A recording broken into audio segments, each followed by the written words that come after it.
My niece sent her wish list. New iPad, $1,500 cash, and that Gucci bag I showed you. I replied, you'll be lucky to get a paperback. My brother texted, wow. Don't come around with that energy. So I didn't. A week later he sent a Venmo request. $4,000. His replied. Snapped something in me. The text that finally made me cut them off didn't even say hello. It was from my 17-year-old niece, Rachel, my brother's daughter, and it just said, Christmas list wrapped gift Christmas tree money with wings. Then 3 bullet points. New iPad Pro with pencil. $1,500 cash. That Gucci bag I showed you. No joke. No, please. Not even a question mark. Just a demand like she was placing an Amazon order. I stared at it, genuinely stunned. Not because she had the nerve, I'd seen the nerve plenty of times before, but because I finally realized how far it had gone. This girl hadn't texted me in weeks. The last time she did, it was to ask if I could help her dad, my brother Chris, with a quick loan to cover his rent. That was in November. I sent the money. No thank you text. Not from her. Not from him. And now here she was asking me for an iPad designer bag and over $1,000 in cash, like I was Santa with a black card. I texted back. You'll be lucky to get a paperback. Exactly 90 seconds later, Chris texted me. Wow. Don't come around with that energy. So I didn't. For the first time in 10 years, I didn't go to their house for Christmas. No gifts. No apologies. No explanations. I stayed home. I ordered sushi. I watched old movies and drank champagne alone. And honestly, it was peaceful. Then exactly 1 week later I got a Venmo notification. Chris sent you a request. $4,000. Note, just cover it. That was it. Not a word more. No context, no courtesy. Just a number and an expectation. I didn't even blink. I hit decline. 10 minutes later he called. I let it ring. He called again. And again. On the 4th call I picked up. He exploded, said I was selfish, that I was always the one with money, and that Rachel deserved at least something decent for the holidays. He said I'd changed. Said family always helps family. I didn't argue. I didn't explain. I just ended the call. That same afternoon my sister, Denise, called. She didn't want money. She didn't know any of this was happening. She just called to check in. Asked if I was doing okay. Told me she'd saved me a plate of Christmas dinner if I wanted to swing by. Denise doesn't have much. She works full-time at a job that barely covers rent. She's raising Mia, my other niece, without help. And somehow she's the one who always asks if I'm okay. That's when something shifted. For years I gave the most to the people who asked the loudest. Who guilt-tripped the hardest.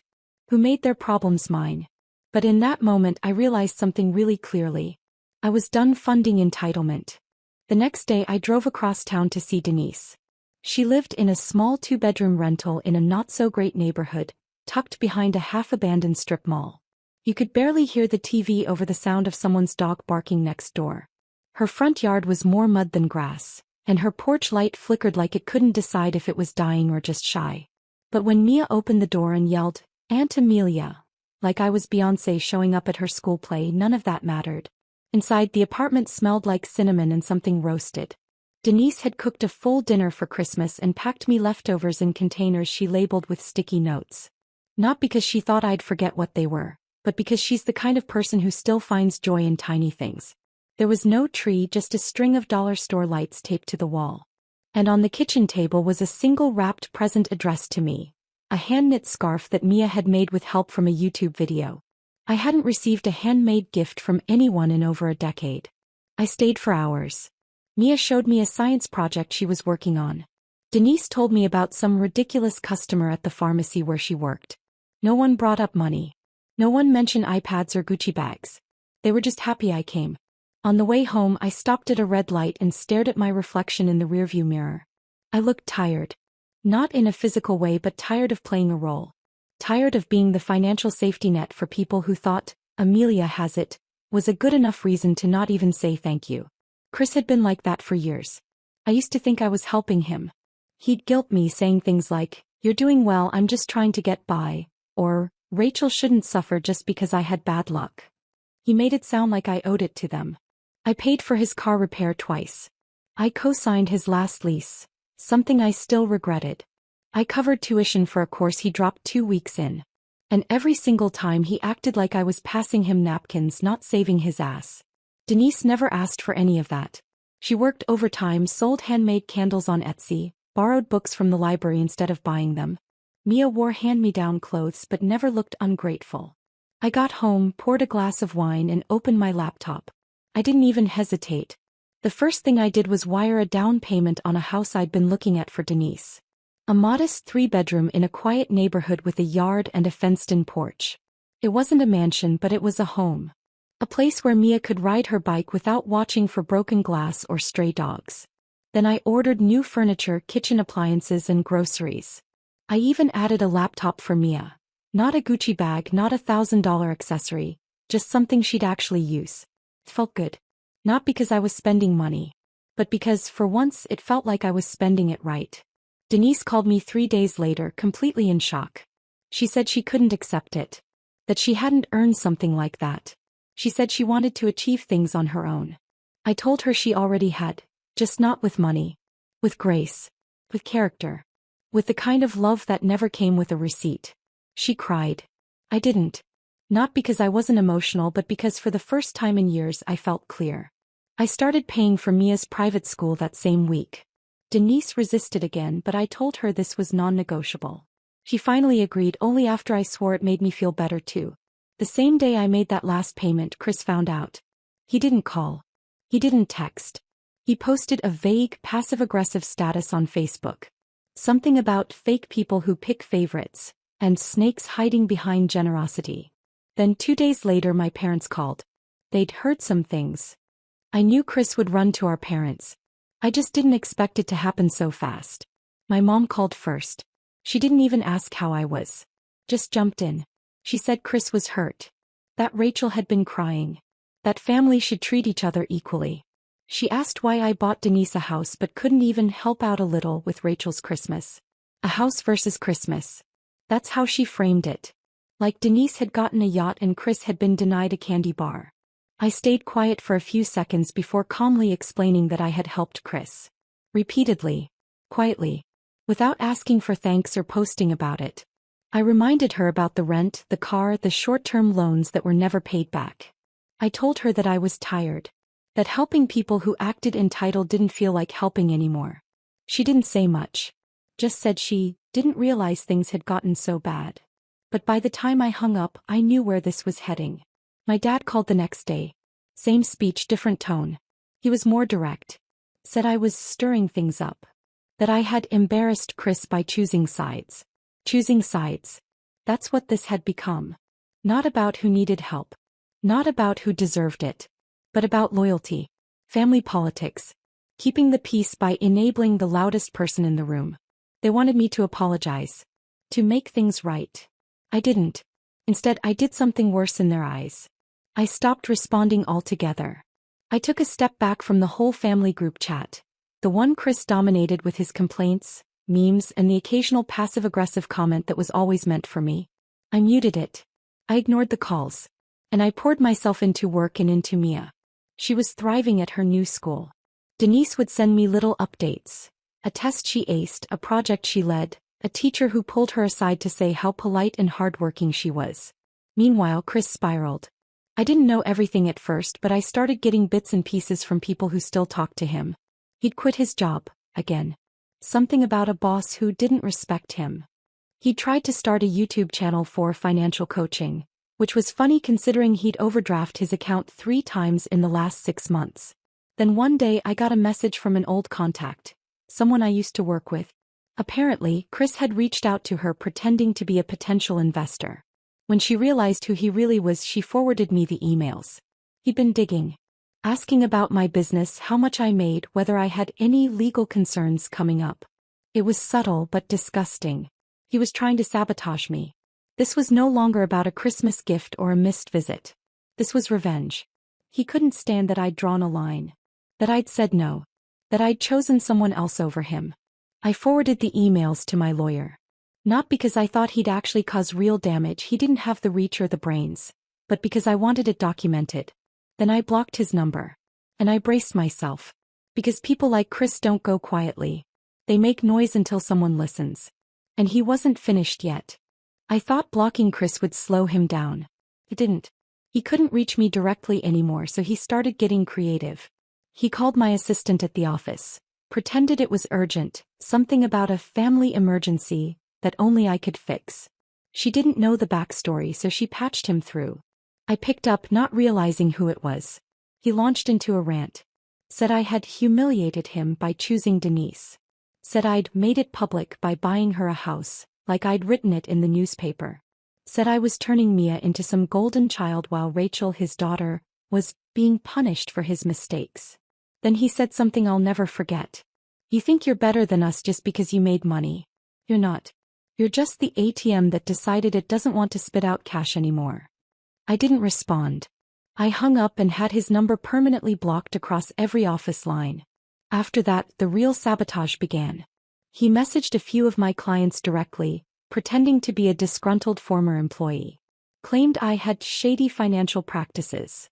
One of them, someone I've worked with for over 5 years, immediately forwarded me the messages. Chris had used a fake email, but the tone was obvious.